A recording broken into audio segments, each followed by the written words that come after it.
Sa Sarasota, Florida, isang tahimik na lugar at isang mapayapang tahanan. Ngunit noong ika-7 ng Nobyembre, 1997, ang isang bahay na tahimik ay naging pinangyarihan ng isang brutal na krimen. Sa loob ng bahay ay natagpo ang patay ang 35 taong gulang na si Sheila Belush sa harap ng kanyang maliliit na mga anak. Isa ito sa mga nakakatakot na krimen sa Florida. Sino nga ba ang gustong pumatay kay Sheila? At bakit? Ito ang malagim na kaso ni Sheila Belush. Bandang alas 4 ng hapon, umuwi ang 13 anyos na si Stevie, na anak ni Sheila sa unang asawa na tuwang-tuwa. Hindi na siya makapaghintay na ibahagi ang kanyang magandang balita sa kanyang ina. Isang batang lalaki mula sa paaralan na matagal na niyang nagustuhan ay pumayag na samahan siya sa isang paparating na sayaw. Tuwang-tuwa si Stevie. Pinaplano na niya kung ano ang isusuot, kung aling sapatos ang gagamitin, at kung anong mga aksesoris ang pipiliin. Gayunpaman, ang kanyang pananabik ay mabilis na nawala nang siya ay dumating. Nakabukas ang pintuan sa harap ng kanilang bahay, isang bagay na hindi pa nangyari noon. Nag-aalangan siyang tumawag sa kanyang ina. Pumasok siya sa kusina at sinalubong siya ng isang paningin na hindi niya pinaghandaan. Ang kanyang ina, ang 35 anyos na si Sheila Belush, ay hindi na gumagalaw at nakahandusa sa sahig at naliligo ito sa kanyang dugo.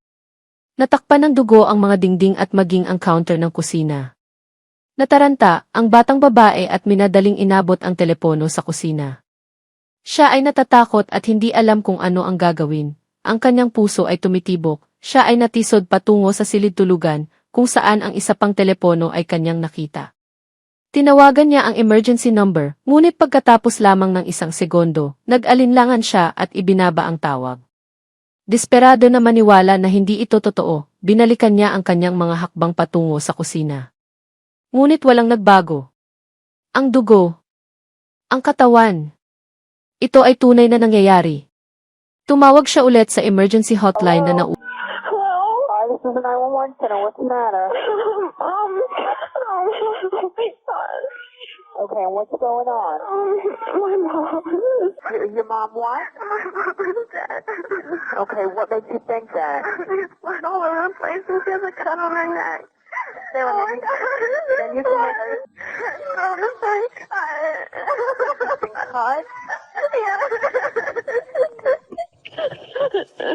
Okay, who else is in the house there? I have my brothers and sisters. How old are you? I'm 13. Okay, stay on the line. Are your brothers and sisters younger than you? 43 months. Okay, Stevie, we have help on the way, okay? Si Sheila Lee Walsh ay ipinanganak noong 19 ng Oktubre, 1962, sa Topeka, Kansas, sa Estados Unidos. Siya ay hindi lamang isang magandang babae na may makapal na blonde na buhok, kundi isang taong na may malakas na karakter at appeal. Nakilala siya sa kanyang pagpupursige, isang bagay na maaaring ikaiinggit ng marami. Pagkatapos ng high school, nagtrabaho siya bilang receptionist sa isang law firm. Pinangarap niya ang isang matagumpay at mapagmahal na relasyon. Nang makilala niya si Alan Van Hout, tuluyan na siyang nawalan ng kontrol sa kanyang emosyon. Si Alan ay gwapo, kaakit-akit at mapagmalasakit. Matalino at may mahusay na karakter. Pakiramdam ni Sheila ay nakita na niya ang kanyang pinangarap na kapareha. Pagkatapos lamang ng 3 buwan, tinanggap ni Sheila ang proposal ni Alan. Noong 1982, nagpakasal ang magkasintahan at lumipat sa Salem, Oregon. Di nagtagal, tinanggap nila ang kanilang mga anak na babae, sina Stevie at Daryl. Si Alan, ipinanganak noong ika-5 ng Hunyo, 1955, sa Eugene, Oregon, ay may anak na lalaki ng isang solong ina na may maraming problema. Ang ina ng kanyang panganay na anak ay mapang-abuso. Minsan, hinampas niya ang bata ng patpat sa mukha, nabali ang cheekbone at tadyang nito. Sa isa pang pagkakataon, binuhusan niya ito ng gasolina at sinubukang sunugin. Ang batang lalaki ay sumailalim sa pang-aabuso at lumaki sa isang tao na may hindi kaaya-ayang karakter. Si Alan ay hindi gumawa ng paraan para kunin ang kanyang panganay na anak. Di nagtagal pagkatapos ng kanilang kasal ni Sheila, nakaisip siya ng isang ambisyosong ideya. Binalak niyang magbukas ng chain ng mga electronic store. Naghanda siya ng isang mahusay na plano sa negosyo na ipinakita rin niya sa kanyang biyenan. hindi sapat na purihin ni Don Walsh ang inisyatiba ng kanyang manugang. Masaya niyang ipinuhunan ang lahat ng kanyang ipon sa kanyang pakikipagsapalaran. Higit pa rito, inilipat niya ang kanyang mga ari-arian kay Alan. Inaasahan niya na sa paggawa nito, maraming beses niyang dadamihin ang kanyang kayamanan. Ang plano ay nabigo, higit sa lahat dahil sa kasakiman ng may akda nito. Si Alan ay hindi naging tapat sa pagnenegosyo. Sa halip na i-invest ang mga pinagkatiwalaang pondo sa pagbuo ng chain ng tindahan, ginasta niya ang mga pera sa kanyang sarili para sa komportableng buhay. Bumili siya ng mamahaling damit at kumain sa mga first-class na restaurant. Wala nang natitira upang mabayaran ang kanyang kasalukuyang mga utang. Sa kalaunan, kinailangan niyang ipahayag sa lahat na siya ay bangkarota na. Sa loob lamang ng isang taon, ang pamilya Walsh ay nawala ng kapalaran sa buhay at ang kanilang ipon ay nalimas. Si Sheila ay nawasak at nabigo. Gayunpaman, nagpasya siyang tumayo sa tabi ng kanyang asawa. Dahil dito, nakabangon muli si Alan. Upang magsimula ng isa pang negosyo, lumipat siya kasama ang kanyang pamilya sa San Antonio, Texas. Pinalitan niya ang kanyang apelyido sa Blackthorn, at sa kanyang bagong pagkakakilanlan, nagsimulang kumuha ng higit pang mga utang. Si Alan ay nagsimulang mag-import at magbenta ng mga muscle stimulation device na muli niyang ibinenta sa malaking kita sa mayayamang kliyente, pangunahin sa mga doktor. Mahusay siya sa kanyang bagong trabaho. Siya ay mahusay magsalita, kaakit-akit at nagtataglay ng karisma, na nagbigay daan sa kanya na magkaroon ng mga kliyente. Sa maikling panahon, gumawa ng maliit na kapalaran si Alan. Kaya na niyang bumili ng mamahaling sasakyan at mamili sa mga luxury store. Ang kanyang profesional na buhay ay umuunlad, ngunit ang kanyang personal na buhay ay kabaligtaran. Naisip ni Sheila ang makipagdiborsyo kay Alan, ang pangunahing dahilan ay ang hindi pangkaraniwang mga kagustuhan sa sexual ng kanyang asawa.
Si Alan ay may matinding pagnanais para sa sakit at kahihiyan kung siya ay makikipagtalik.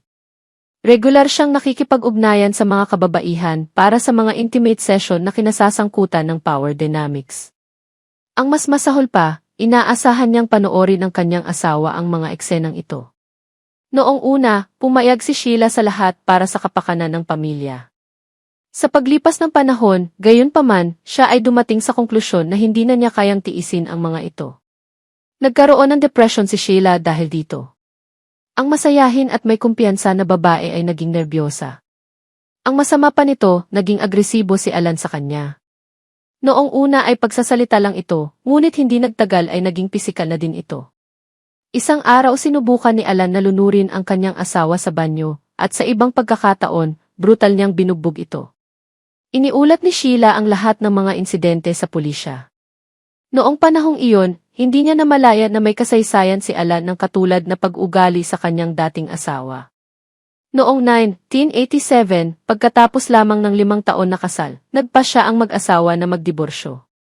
Inakusahan ng magkabilang panig ang isa't isa ng pinakamasamang, pang-aabuso, pagsasamantala, pagpapabaya sa mga bata. Nagpatuloy ang pagtatalo sa kabila ng katotohanan na pareho silang pumasok sa mga bagong relasyon. Noong 1973, pinakasalan ni Sheila ang tindero na si Jamie Belush. Upang makatakas kay Alan, lumipat ang mag-asawa sa Sarasota, Florida. Pagkalipas ng 2 taon, tinanggap ng masayang mag-asawa ang mga quadruplets sa mundo na mabilis na naging sinta ng mga lokal na pahayagan. Tila mula noon, sa wakas ay maayos na ang kanilang buhay. Gayunpaman, ang bago nilang buhay ay hindi nagtagal. Si Alan ay nasa tabi ng kanyang sariling galit.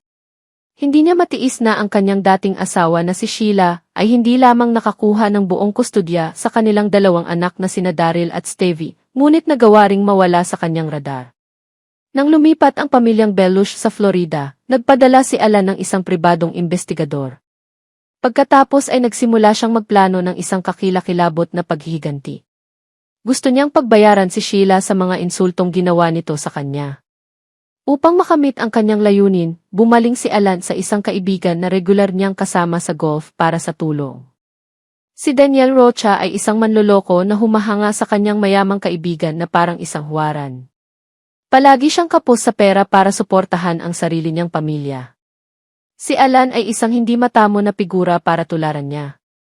Nang malaman niyang makakagawa siya ng pabor para sa dito, pumayag ito ng walang pag-aalinlangan. Tahimik na ipinagtapat ni Alan sa kanyang kaibigan na inaabuso ni Sheila ang kanilang mga anak na babae at dapat parusahan ito.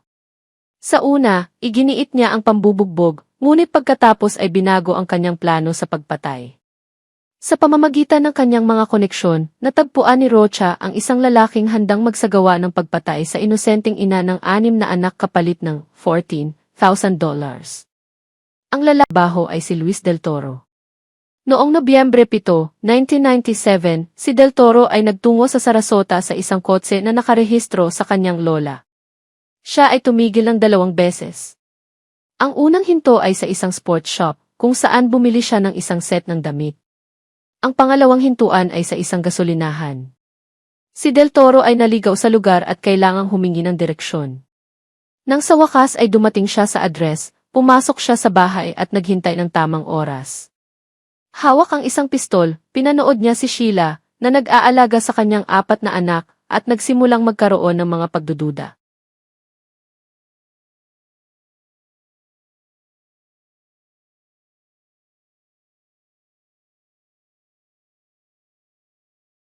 Maaari bang ang mainit at mapagmalasakit na ina na ito ay talagang halimaw? Tulad ng sinasabi ni Alan sa kanya? Pagkatapos ng ilang sandali ng pag-iisip, nagpasya siyang hindi niya itutuloy ang krimen at nagtungo ito sa labasan, ngunit siya ay nakita ni Sheila. Pagkatapos, nangyari na ang lahat sa isang iglap. Nakarinig si Del Toro ng hiyawan at hinila ang gatilyo. Binaril sa mukha si Sheila gamit ang .45 caliber pistol. Nang bumagsak si Sheila sa lupa, si Del Toro para makasigurado, ay hiniwa ang lalamunan ni Sheila gamit ang isang kutsilyo na natagpuan niya sa kusina bago tumakas, na iniwan ang umiiyak na mga bata na gumagapang sa sahig. Hindi na malaya ni Del Toro na nag-iwan siya ng maraming biological traces sa pinangyarihan ng krimen. Ang masama pa nito, napansin ng isa sa mga kapitbahay ni Sheila ang kanyang sasakyan sa labas ng kanyang bahay at matalinong ni-record ang numero ng plaka. Bilang resulta, sa kabila ng kanyang pagtakas at pumunta sa Mexico, mabilis siyang nahuli at pinabalik sa Estados Unidos. Noong Hulyo 1979, umamin siya sa first-degree murder at armadong pagnanakaw, kung saan nakatanggap siya ng sentensya ng 2 magkasunod na habambuhay na termino ng walang posibilidad na parol. Habang sinusubukan ng pulisya na hanapin si Del Toro, napag-alaman na may ibang tao na sangkot sa pagpatay, si Sammy Gonzales, ang pinsan ni Del Toro. Sa mga interogasyon, ibinunyag niya kung ano talaga ang nangyari at idinawit ang iba pang sangkot. Si Gonzales talaga ang nag-recruit sa kanyang pinsan, na si Luis Del Toro, para isagawa ang pagpatay. Noong 2003, umamin siya ng guilty sa solicitation of capital murder at sinentensyahan ng 15 taon sa bilangguan. Matapos arestuhin ang salarin, madaling natunto ng mga investigador ang utak sa likod ng buong operasyon. Si Alan Blackthorne, bagamat palagi niyang itinatanggi ang anumang pagkakasangkot sa pagkamatay ng kanyang dating asawa, ay napatunayang nagkasala ng pakikipagsabuatan upang gumawa ng pagpatay at karahasan sa tahanan ni Sheila. Tulad ni Del Toro, nakatanggap siya ng 2 habambuhay na sentensya ng walang posibilidad na parol. Ipinadala siya sa isang federal na bilangguan sa Beaumont, Texas. Si Daniel Rocha, na sangkot sa pagpatay kay Sheila Belush, ay sinentensyahan ng habambuhay na pagkakakulong ng walang posibilidad na parol. Sa isang pagkakataon, sinabi ni Danny Rocha kay Del Toro na maaari rin niyang patayin si Sheila. Kasunod ng pagkamatay ni Sheila, si Jamie Belush, ang kanyang pangalawang asawa, ay umako sa responsibilidad para sa lahat ng 6 na anak. Siya at si Sheila ay ikinasal mula noong 1973 at nagkaroon ng anak na quadruplets. Si Jamie, kasama ang kanyang pamilya, ay nagbigay ng matatag na kapaligiran para sa mga bata na tinutulungan silang makayanan ang pagkawala ng kanilang ina. Sa mga kamakailang ulat, si Stevie Belush, na ngayon ay nasa late 30s, ay kinilala para sa kanyang katatagan sa pagtatagumpay ng trauma ng pagpatay sa kanyang ina. Siya ay nagtrabaho upang muling itayo ang kanyang buhay at aktibo sa iba't ibang aktibidad sa komunidad. Ang impormasyon tungkol sa kasalukuyang kinaroroonan at mga aktibidad ni Jamie at ng quadruplets ay limitado dahil napanatili nila ang mababang profile sa publiko. Pinili ng pamilya na panatilihing pribado ang kanilang personal na buhay na nakatuon sa pagpapagaling at pagsulong mula sa mga kalunos-lunos na pangyayari sa kanilang nakaraan. Si Sheila Belush ay isang mapagmahal na ina, sa kabila ng mga paghihirap na kanyang dinanas, ay nanatiling nakatuon sa kanyang mga anak. Ang kanyang init, lakas at katatagan ay patuloy na nagbibigay inspirasyon sa mga nakakakilala sa kanya. Bagaman ang kanyang buhay ay kalunos-lunos na naputol, ang pagmamahal na ibinigay niya sa kanyang pamilya ay